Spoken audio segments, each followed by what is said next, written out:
Tatimus salihat wassalatu wassalamu ala sayyidis sadat allazi ahlil fadaili wal karamat. Ashhadu an la ilaha illallah wa ashhadu anna muhammadan abduhu wa rasuluh sallallahu alaihi wasallam allazi la nabiyya ba'da.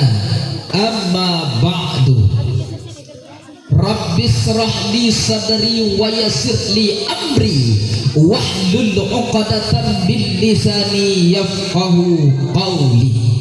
Apa kabar kita semua? Sehat? Badan sehat ya Bu? Sehat? Hati sehat ya Bu? Perasaan sehat? Kantong sehat? Jiwa sehat? Kadang banyak orang gila dengar pengajian sekarang. Lain kata awak, lain kata dia. Yang sama-sama kita hormati dan yang kita muliakan Tuan Guru pimpinan Pondok Pesantren Miftahul Huda Ustadz Helmi, yang sama-sama kita hormati dan yang kita muliakan para guru, alim ulama, para syekh, dan yang sama-sama kita hormati Pak Kades, Pak Kadus, yang sama-sama kita hormati tokoh adat, tokoh agama, tokoh masyarakat, seluruh jamaah yang hadir. Insya Allah kita semua dimuliakan Allah subhanahu wa ta'ala. Amin ya rabbal alamin. Bersyukur kita kepada Allah dengan mengucapkan alhamdulillahi rabbil alamin. Kalau tidak karena rahmat Allah, tak akan ada manusia yang datang. Kalau tidak karena nikmat Allah, tak akan berkumpul kita malam ini. Kenapa kita bisa ramai? Kenapa kita bisa banyak? Karena Allah masih kirimkan, masih berikan nikmat yang besar. Ada seorang ulama mengatakan, beliau pernah mengatakan begini, namanya Syekh Mutawalli Asy'arawi, Imamul Mufassirin, imamnya ahli tafsir. Tebal tafsir yang beliau tulis setebal 1 meter. Apa kata Syekh Mutawalli Asy'arawi? Nikmat yang paling besar Allah berikan kepada kita adalah nikmat sehat. Ibu sehat? Tapi puncak dari segala kenikmatan itu adalah nikmat iman. Betapa banyak orang yang sehat, tubuhnya kekar, badannya kuat, tetapi tidak beriman kepada Allah subhanahu wa ta'ala. Dan begitu juga sebaliknya, banyak orang-orang beriman, banyak orang-orang yang taat, tapi dia sedang terbujur dalam ruangan rumah sakit, susah beribadah. Maka nikmat sehat, nikmat iman yang Allah berikan, itu yang kita syukuri. Ibu-ibu masih fokus Bu? Fokus. Saya ceramah tak lama-lama, cuman sampai selesai aja. Sampai selesai aja Bu, gak lama-lama. Ada seorang ulama pernah mengatakan, namanya Imam Al-Hushairi, menulis kitab Ar-Risalah Al-Hushairiyah. Kata beliau, jangan pernah pandang bentuk nikmat itu. Jangan pernah pandang bentuk nikmat. nikmat. Tapi apa yang dipandang? Yang dipandang adalah siapa yang memberikan nikmat. Kenapa demikian? Contoh, ibu pergi ke pasar beli jilbab baru. Ibu ini kan suka shopping kan bu? Sekarang orang tak ke pasar lagi, tapi di TikTok, iya kan? Online, dipesan melalui handphone. Karena kalau orang dulu mesti ke belanja, itu mesti ke pajak. Kalau orang Payakumbuh bilang pasar, kalau di Medan itu pajak. Kalau di Medan pasar itu jalan raya, iya kan? Jadi belanjalah ibu di toko online, tak usah kita sebut apa nama tokonya. Dibeli jilbab yang keren, yang bagus lah ya bu. Dibeli jilbab, pergi ke masjid. Sampai di masjid ternyata kawan yang duduk di sebelah ibu pakai jilbab yang baru juga. Kira-kira setelah sholat apa pertanyaan ibu?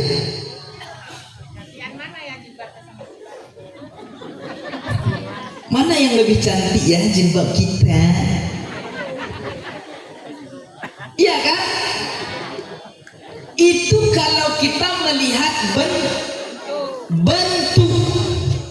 Tapi kalau seandainya kita melihat orang yang memberikan nikmat, zat yang memberikan nikmat, maka kita bersyukur. Perumpamaannya, oh dia jilbab baru, tak apa-apa, aku pun masih beli kemarin. Oh dia baju baru, aku dah lebih dulu beli dari dia. Begitu konsep pemikiran tentang bersyukur.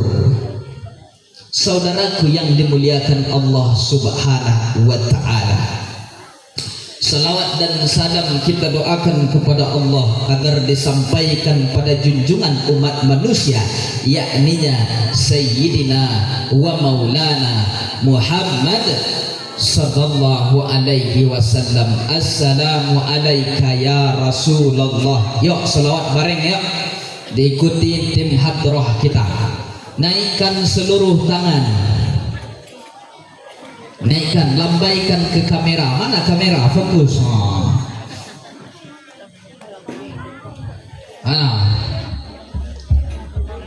Ya siap, lambaikan tangan ke kamera. Nanti akan kita upload, akan kita promosikan melalui media-media sosial. Beginilah orang kampung kita melaksanakan tabligh akbar. Setuju? Setuju? Yuk lambaikan tangan. Salatullah salamullah ala taha rasulillah. Salatullah salamullah ala yasir habibillah. Tawassalna bi bismillah wa bil hadi rasulillah. Salatullah salamullah ala yasin habibillah. Tawassalna bi bismillah wa bil hadi rasulillah wa kulli mujahidin lillah bi ahlil barri ya Allah. Salatullah salamullah ala taha rasulillah. Salatullah salamullah ala yasin habibillah. Tawassalna wa bil hadi rasulillah wa kulli mujahidin lillah bi ahlil badri ya Allah. Sekali lagi.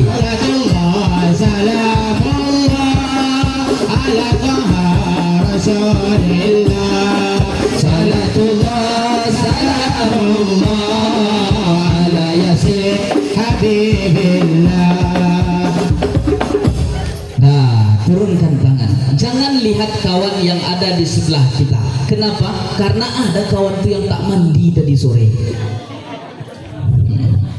Nanti pingsan awak mencium bau ketiak kawan. Saudaraku yang dimuliakan Allah Subhanahu wa Ta'ala, apa tema kita? Memperingati Maulid Nabi Muhammad sallallahu alaihi wasallam. Maulid, milad adalah kata yang sama dan arti yang sama. Memperingati hari kelahiran. Kalau bahasa kita, kampung kita itu ulang tahun. Tapi orang dulu menyebutnya, orang Islam menyebutnya dengan maulid atau milad. Nabi Muhammad dilahirkan pada tanggal 12 Rabiul Awal. Lahirnya di Makkah. Ibu ini lain jawabannya. Lahir di kota Makkah, dilahirkan oleh seorang ibu. Sakit ibu tuh melahirkan. Ibu sakit melahirkan tuh, Bu. Sakit, perih, Bu. Perih, kapok, Bu. Sakit melahirkan tuh, Bu. Sakit, Ustaz. Perih, nyeri Ustaz. Kapok enggak.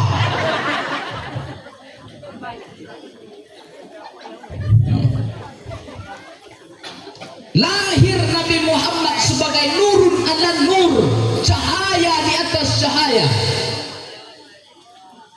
Kenapa dia disebut sebagai cahaya nurun ala nur, yang menerangi alam semesta ini, yang menyinari dunia ini? Dengan apa Rasulullah menyinari menerangi dunia ini?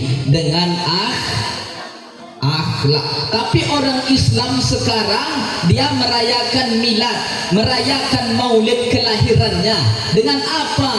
Anak ibu dengan apa merayakan maulid miladnya? Ulang tahun, dibeli kue. Beli kue, Bu? Ya. Dibeli kue plus pakai lilin, ditiup. Betul kan? Meniup api itu adalah tradisi orang tradisi orang tradisi orang Nasrani ditiru oleh umat Islam, dicontoh oleh umat Islam, dipakai oleh umat Islam. Kenapa kita tidak bangga dengan agama kita? Silahkan yang mau potong kue, tak apa-apa, tak masalah. Silahkan yang mau makan, tak apa-apa, tak masalah. Tapi yang masalah itu tiup lilin. Ini masalah akidah. Karena dalam tradisi Nasrani itu mereka menyembah Tuhannya dengan meniup api.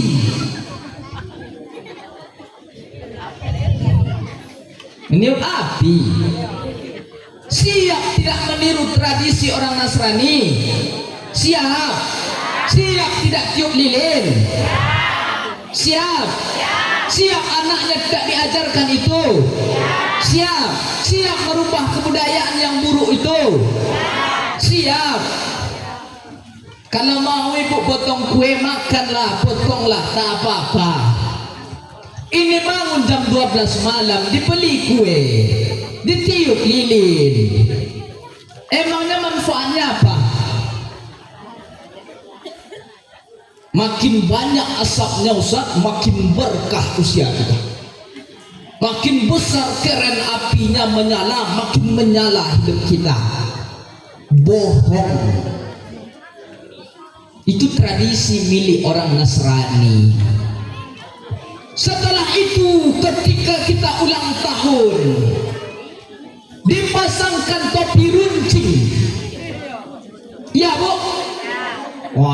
anak TK sering nih pakai topi runcing. Tahu ibu sejarah topi runcing itu? Ini ku jelaskan ya. Jangan kemana-mana, akan kita lanjutkan setelah yang satu ini. Iklan dulu.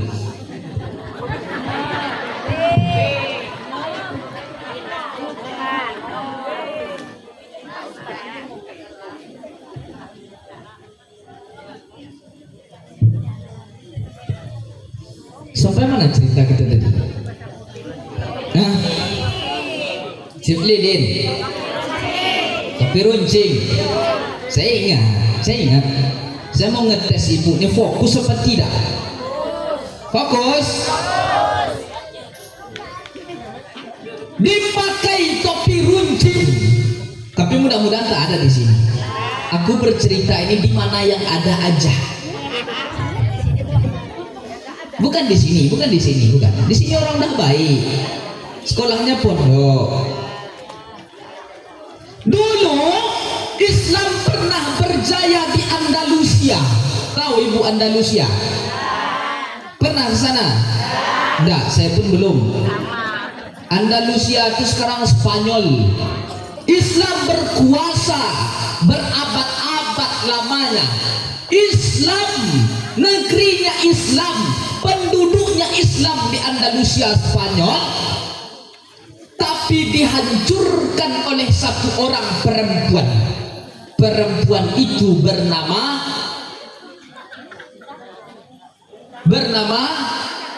mana anak santri ini pondok? Siapa namanya, Dek? Hah? Isabella. Ratu Isabella. Dihancurkan. Buktinya siapa yang tidak pakai topi runcing, kupancung kepalanya. Siapa yang tak pakai topi runcing, mati dia. Siapa yang tak pakai topi runcing, kupanah kepalanya. Maka terjadilah pembantaian yang besar, pertumpahan darah yang besar. Umat Islam mati, umat Islam meninggal, banyak dibantai oleh Ratu Isabella. Siapa yang tidak memakai topi runcing berarti dia menantangku. Begitu kata Ratu Isabella. Maka tinggalkanlah, karena kita dihancurkan oleh orang-orang yang bertopi runcing. Kenapa kita bangga hari ini pakai topi itu? Mudah-mudahan tak ada guru TK sih. Biasanya guru TK nya yang saya sebut itu tersinggung. Mudah-mudahan tak ada guru TK ya. Mau tersinggung lah. Setelah itu ditiup trompet. Preng. Bukan kentut, bukan.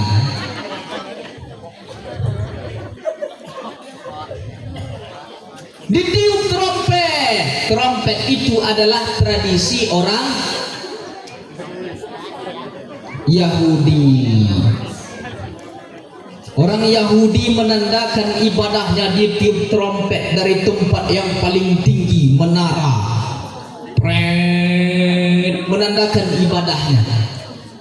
Maka tinggalkanlah trompet-trompet saat ulang tahun. Apalagi tahun baru Islam.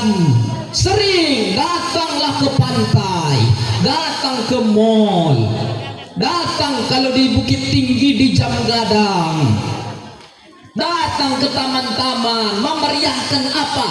Tahun baru Islam. Umat Islam hari ini dibodoh-bodohi oleh orang kafir. Mereka dibuat bangga dengan budaya kafir dibandingkan bangga dengan agamanya sendiri. Betul? Betul. Ibu setuju aja lah apa yang saya sampaikan. Saudaraku yang dimuliakan Allah Subhanahu wa ta'ala, maka kita tinggalkanlah tradisi itu ya. Setuju? Setuju tinggalkan tradisi jahiliyah, tradisi orang kafir, tradisi orang Yahudi, Nasrani. Setuju? Siapkan Islam menjadi cahaya. Siap? Siap? Kalau siap menolong agama Allah ini, intan surullah yansurkum. Engkau tolong sedikit agama Allah ini, Allah akan tolong hidupmu. 1 hektar, 2 hektar tanah yang ada di lingkungan pondok ini wakafkanlah. Untuk apa? Supaya agama Islam ini tidak hilang dan hancur, untuk membangun pondok-pondok kita. Setuju? Ibu ni setuju aja. Setuju Ustaz, gas. Tak ada tanah yang turun besok. Sekapling 2 kapling kalian siapkanlah tanah untuk bangunan pondok Ustaz Helmi ini. Setuju?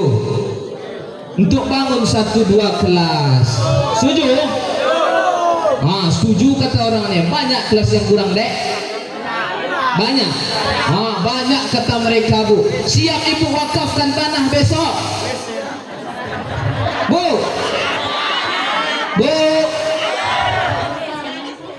Siap ibu wakafkan tanah?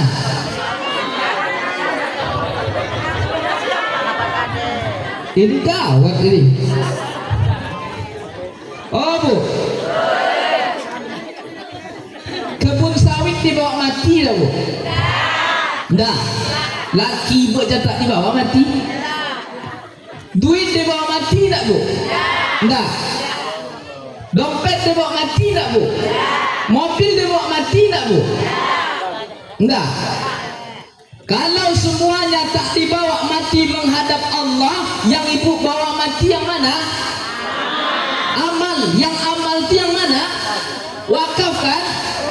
Wakafkanlah 1 hektar 2 hektar. Tak perlu luas-luas, tak perlu banyak-banyak. Ya Ustaz, ini nampaknya Ustaz Helmi mau bangun yang lebih luas kayak ini.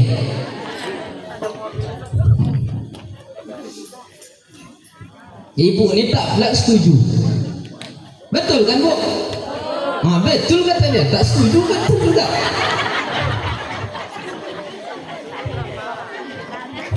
Besok temuilah Ustaz Helmi. Ustaz, saya punya tanah sedikit. Memang tak luas Ustaz. Tanah saya sebenarnya luas Ustaz. Tapi untuk sementara waktu 1 kelas saja dulu ya Ustaz. 4x4 meter atau 4x5 meter. Oke lah kata Ustaz. Besok datang ke BPN. Rupanya pas dicek bermasalah. Pernah kejadian, Bu. Kami dengan sahabat-sahabat yayasan di Payakumbuh, Sumatera Barat itu datanglah ke salah satu tempat kosong tepi jalan. Baru pas tengok ini mau diwakafkan nih Ustaz, mau dibangun pondok. Oke lah, Bu. Berapa luasnya? Memang tak terlalu luas. Ada 1/2 hektar ada. Baru pas dibawa suratnya ke BPN, 5 orang yang punya. Janganlah yang bermasalah. Ini kita beramal, ini berhitung. Seandainya engkau berhitung hari ini dengan Allah, bagaimana Allah berhitung denganmu? Seandainya engkau berhitung dengan Allah, pelit dengan Allah, bagaimana agaknya Allah pelit denganmu? Seandainya engkau berpikir mengeluarkan sedikit hartamu, bagaimana Allah berpikir memberimu rezeki? Coba pikirkan baik-baik.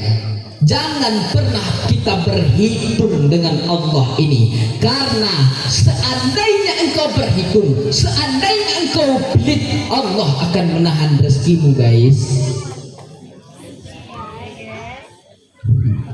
Saudara yang dimuliakan Allah Subhanahu wa ta'ala, maka tolonglah agama Allah ini ya. Kita bangun pondok ini ya. Ya, Bu. Ibu ini datang nanti tahun depan, ibu ini beramai-ramai di sini, bukan seperti ini lagi di aula. Tapi gimana caranya Ustaz? Gimana caranya? Caranya nanti wakafkanlah tanah, dibangunkan aula, tapi keluar juga tanah ibu tuh. Keluar juga duit ibu. Iyalah. Yang sekolah anak ibu, iya kan? Tak mungkin anak saya. Awak aja jomblo. Yang mau sekolah anak ibu, yang mau hafiz Quran anak ibu. Ya, Bu. Entahlah Ustaz, terserah aja lah. Yang mau cerdas anak awak, tapi kenapa awak pilih? Kenapa awak kikir? Maka jangan kita berhitung, jangan pernah kita pelit terhadap Allah, karena Allah juga berpikir memberimu rezeki. Saya pernah datang nun pedalaman Sumatera. Pedalaman itu dari tempat kami tinggal 200 km. Jalannya memang bagus, aspal, jalan lintas. Masuk sekitar 40-50 km jalan tanah. Kan ini jelek tanahnya kan? Lebih jelek itu lagi. Setelah itu sampai di ujung jalan, naik perahu. Saya sangka naik perahu itu yang kencang seperti di laut. Baru pas ditengok, pas naik, kodok.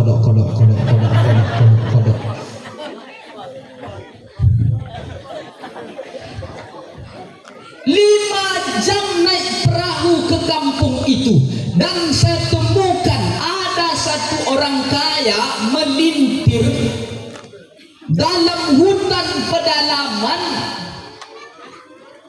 Saya tanya, Pak, ya, apa yang buat Bapak kaya? Apa usaha Bapak?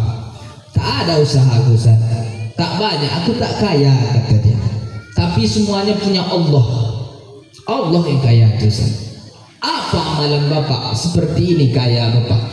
Aku tak perlu pengurus petugas masjid itu mengantarkan proposal, aku turunkan dana itu. Ada anak yatim tak bisa sekolah, Ustaz, aku beri biaya sampai tamat, Ustaz. Adalah fakir miskin tak bisa sekolah di kampung ini, Ustaz, aku kasihlah biaya. Dari amalan yang sedikit memudahkan urusan orang, dimudahkan rezekinya oleh Allah. Tak pernah miskin sampai hari ini. Maka mudahkan urusan orang, maka mudahkan urusan pondok, mudahkan urusan sekolah. Tapi ini tak cukup jamaah aja. Ustaz ini berani ke jamaah, jalan aja jelek tak berani. Ustaz nyindir Pak Kades sendiri. Pak Kades pun gitu juga. Ajukanlah proposal baiki jalan. Nanti tamu-tamu pondok ini datang kan enak bawa mobil. Ajukanlah proposal-proposal, surat-surat untuk perbaikan tempat kita. Setuju? Setuju ibu ini ngantuk dah kenapa? Ada Bu. Saya tak panjang terus ya. Saya tengok jam dulu ya. Udah 40 menit. Ada sebuah penyakit namanya insomnia. Tahu Ibu penyakit insomnia? Tahu? Tahu. Penyakit insomnia itu tak bisa tidur. Diobat ke rumah sakit di kota. Sini kotanya apa? Kisaran. Datang ke pusat kabupaten berobat. Pak dokter, ya. Saya udah 2 bulan, 3 bulan tak bisa tidur Pak dokter. Terus itulah solusinya apalah nih Pak dokter? Nah yalah, dikasih obat sama dokter. Bu, Pak, minum nih obat ya. Ya. Diminum 3 bulan tak sembuh, tak bisa tidur. Karena tak manjur obat dokter yang satu ini, datanglah ke rumah sakit lain, ke psikiater. Pak psikiater, ya. Saya sudah hampir setahun nih tak bisa tidur Pak psikiater. Apa solusinya? Ini obat minum ya Bu, jangan banyak-banyak pikiran ya Bu ya. Diminum tak kunjung sembuh. Datang ke Ustaz, nama Ustaz itu Zikra Maulana, lebih ganteng yang di situ daripada asli. Tengoklah, putih kan di situ. Datang ke Ustaz, Ustaz ya, ada gosip dikit nih Ustaz. Apa gosip Ibu? Pak, inilah masalahnya Ustaz. Aku udah setahun tak bisa tidur. Alah simpel itu, tak usah panik-panik, tak usah pusing. Gimana solusinya Ustaz? Nih aku kasih dua solusi ya. Ya. Pertama, ibu bapak datang hari Jumat jam 12 siang ke masjid mendengarkan khatib berkhutbah. Yang kedua, datang bapak atau ibu dengarkan aku pengajian. Nah, iyalah Ustaz. Belum aku mengucapkan salam, belum Ustaz tu naik ke atas mimbar, udah enaklah kawan tu tidur di belakang. Bahkan saking kan enaknya tidur terlungkup ke sejadah, berserak-serak.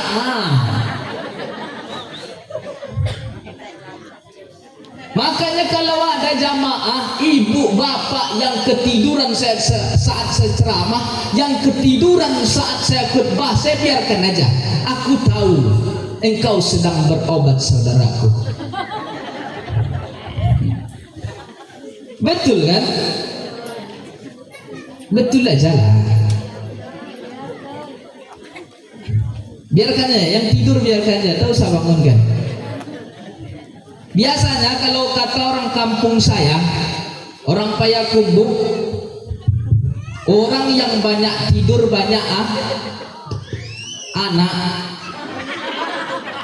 Orang rajin tidur banyak anak.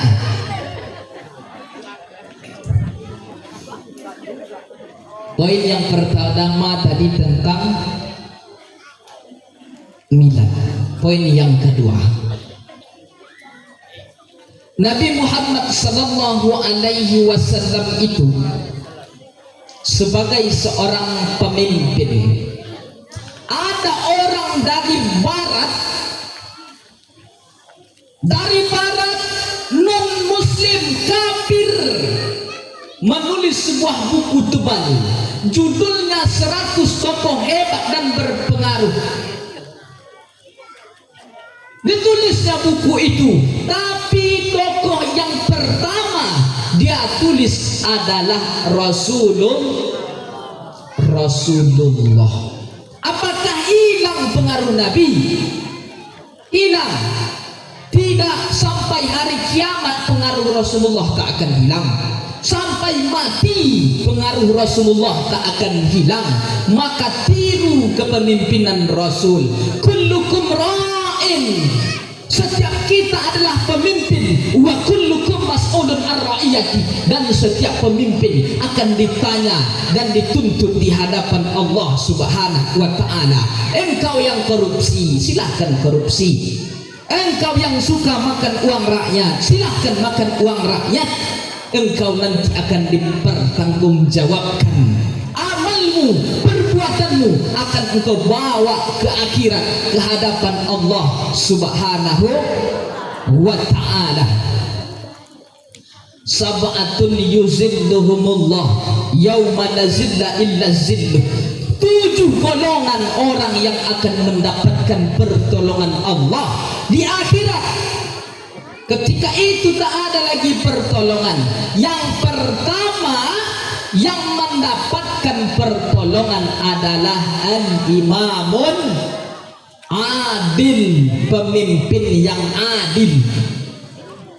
Kalau ada kita yang tak adil memimpin, bapak yang tak bijaksana sebagai kepala keluarga, itu akan kita pertanggungjawabkan di hadapan Allah. Maka berhati-hatilah bapak sebagai ayah bagi anak-anaknya, bapak sebagai suami bagi istrinya. Walaupun lingkungan kecil, rumah yang kecil, mereka bertanggung jawab dari dunia hingga akhirat. Ustaz ya, kadang-kadang suami saya Ustaz tak diizinkannya aku pergi ngaji Ustaz, tak diizinkannya aku pergi wirid Ustaz, tak diizinkannya aku pergi beramal berbuat baik Ustaz.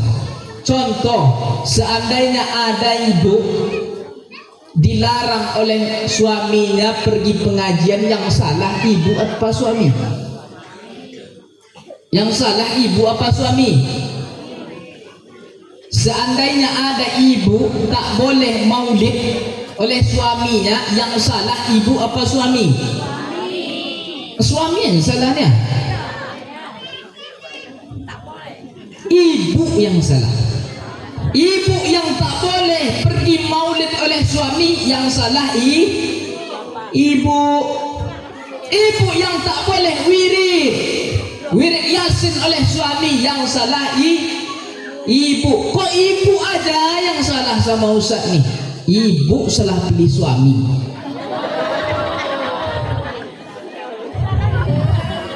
Betul kan Bu? Betul kata ibu nih Pak. Pak, betul kata ibu nih.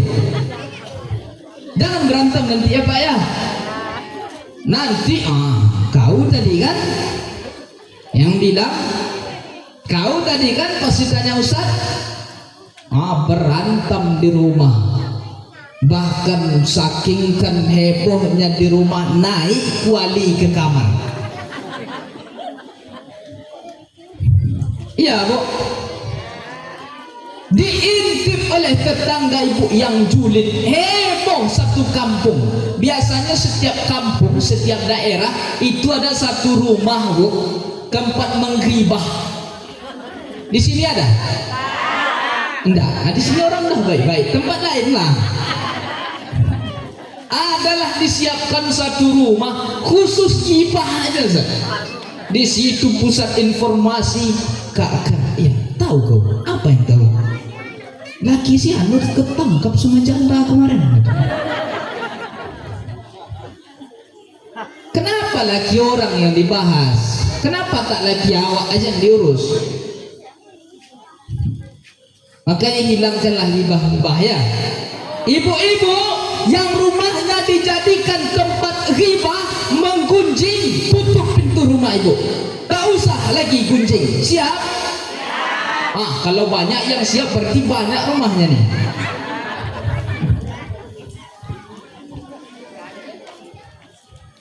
Jemaah yang dimuliakan Allah Subhanahu wa taala, maka kita sebagai pemimpin, ibu yang mengajar anak, al-ummah darasatul ula, ibu yang mengajarkan anak yang pertama, ajarkan anak kita baca Quran, ajarkan anak kita akhlak, ajarkan anak kita berbuat baik, ajarkan anak kita yang baik-baik saja, jangan membawa tradisi orang-orang kafir.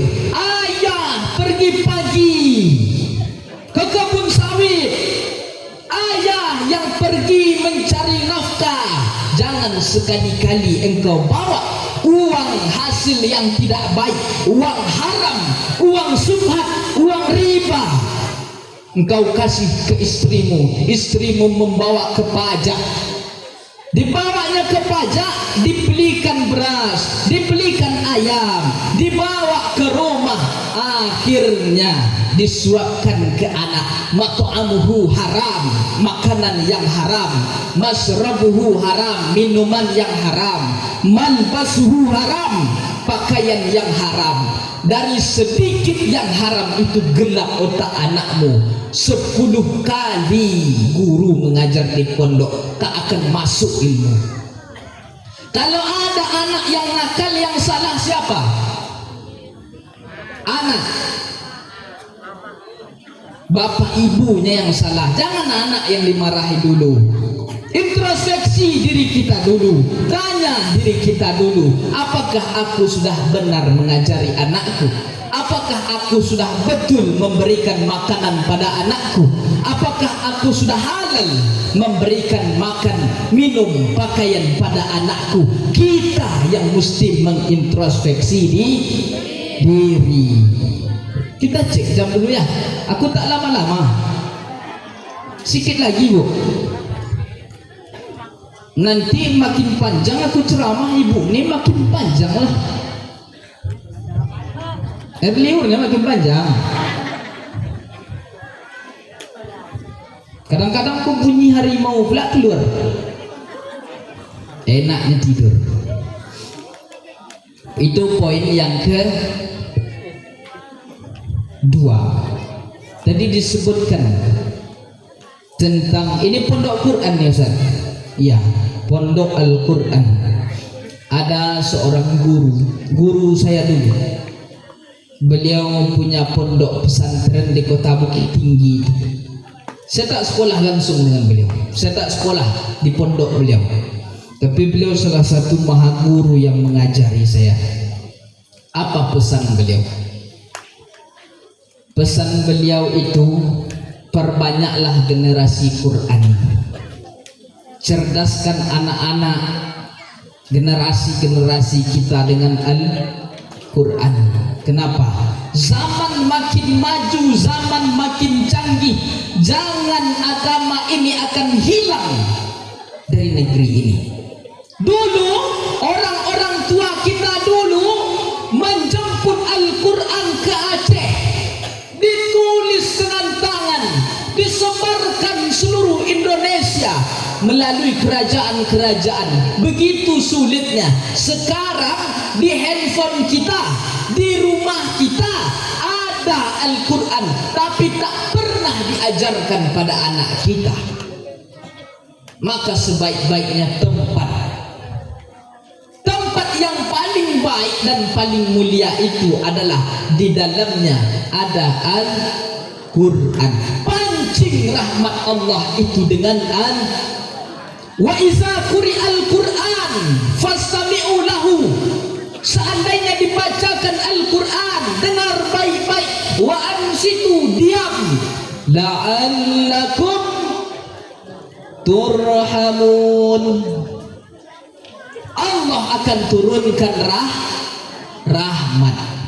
Dibacakan Al-Quran itu, maka rahmat turun begitu saja. Dibacakan Al-Quran dimanapun, di rumah, di ruangan, di sekolah, maka sekolah, rumah itulah yang dinaungi dengan Al-Quran. Dan rumah itu yang diturunkan rahmat. Siap didik anak kita dengan Quran? Siap? Siap mendidik generasi kita dengan Quran? Siap? Siap sekolahkan anak di pondok Quran? Siap? Dan kalian jangan takut. Bapak ibu kadang khawatir menyekolahkan anak di pondok Quran. Khawatir, takut tak ada biaya. Kenapa tak ada biaya? Karena tak sanggup bayar asrama, tak sanggup bayar ini, bayar itu. Tak usah khawatir, rezeki biarkan Allah yang menentukan. Biarkan Allah yang mengurus rezeki kita. Yang penting anak kita sekolah Quran, anak kita hafal Quran. Jangan takut ibu hidup miskin, jangan takut ibu hidup susah. Yang bicara di depan ini bukan orang hebat, bukan orang kaya, bukan. Aku adalah seorang anak petani miskin dari kampungku. Aku orang biasa, tapi aku bisa ke pondok-pondok, belajar ke tuan-tuan syekh, belajar ke guru-guru. Walaupun aku tak tamat dari pondok itu, walaupun aku tak berijazah pondok, tapi aku cari tuan-tuan syekh, guru gimana ini, guru ajarkan aku ini. Aku cari pimpinan-pimpinan pondok demi belajar. Maka daripada bentuk saya anak ibu mencari ilmu, mending sekolahkan di pondok. Setuju? Setuju sekolahkan anak di pondok? Setuju? Ibu ni tak setuju tak tidak nih? Jelas setuju aja. Setuju Ustaz. Setuju ya Ustaz. Entah apa yang dia iakan. Iya aja aku tengok dari tadi. Jemaah yang dimuliakan oleh Allah Subhanahu wa ta'ala, maka didik generasi kita yang menjadi generasi Quran. Hafal anak kita Al-Quran. Ibu pengen tak anak ibu jadi hafiz Quran? Pengen? Pengen kan bu? Ibu pengen tak anak ibu tayang di RCTI? Pengen. Anak ibu yang hafiz Quran, ibu bangga apa tidak? Saya bu, adik kandung saya paling kecil, Nabila namanya, ditayangkan orang di televisi. Aku tonton dari rumah, tak berkedip mataku menengok dia. baru adik kandungku. Gimana kalau anak ibu? Tak meleleh air mata ibu? Bangga ibu? Bangga? Makanya ajarkanlah anak ibu. Nanti tayang di TV yang senang ibu, yang bahagia ibu, yang bangga ibu. Makanya ajarkan Al-Quran. Lengket di otaknya Al-Quran ini. Tak apa-apa, walaupun biayanya mahal, tak masalah. Biarkan, serahkan pada Allah. Rezeki itu ada jalannya. Kalau kita tolong anak kita dengan pendidikan, kita bantu anak kita sekolah, kita sekolahkan anak kita di pondok-pondok, Allah akan keluarkan engkau dari kesempitan. Jelas bu? Jelas pak? Pak? Bapak ini jelas, tanya tidak? Nanti ditanya orang di luar, keren Ustaz kalian yang ceramah tadi, mantap Ustaz kalian yang ceramah tadi, apa kata dia tadi? Entah sambal belacan, entah apa katanya tadi. Kadang mau ditumbuk katanya. Pokoknya itulah, tengok aja lah di channelnya nanti ya. Jangan lupa follow ya. Channel saya TikTok, Instagram, Facebook, YouTube. Ustadz Zikra Maulana Official Uzibin. Follow ya bu ya. Biar makin terkenal lagu dikitnya. Jamaah yang dimuliakan Allah Subhanahu wa ta'ala. Berapa poin pelajaran yang bisa kita ambil? Sudah 1 jam saya ceramah. Berapa poin? Poin yang pertama, maulid atau milad. Tinggalkan tradisi orang kafir. Poin yang kedua,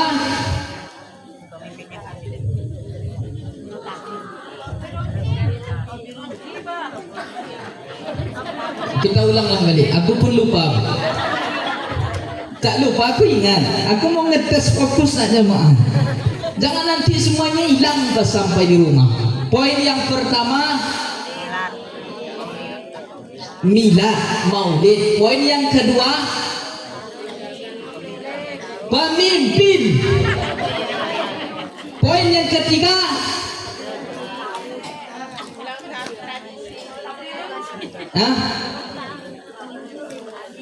la ilaha illallah. Mendidik generasi Qurani. Poin yang keempat lagi nih ya, ini yang terakhir. Yang terakhir, bu, ibu cinta tak sama bapak itu bu? Serius? Cinta ibu bu? Pak, bapak cinta sama ibu nih pak? Pak, cinta bapak sama ibu nih pak? Enggak itu.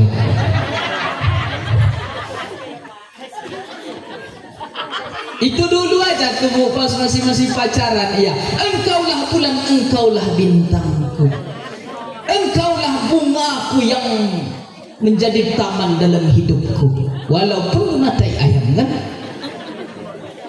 Engkaulah cahaya yang membawa hatiku menjadi terang.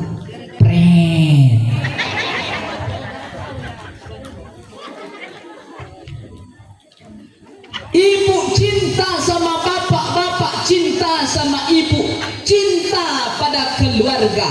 Itu kita cinta karena cinta karena pertemuan. Iya kan? Karena ada kata-kata, dari mana datangnya cinta?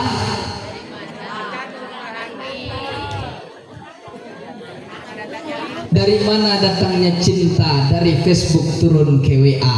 Dari mana datangnya kecewa? Pas dilihat mukanya beda. Filter.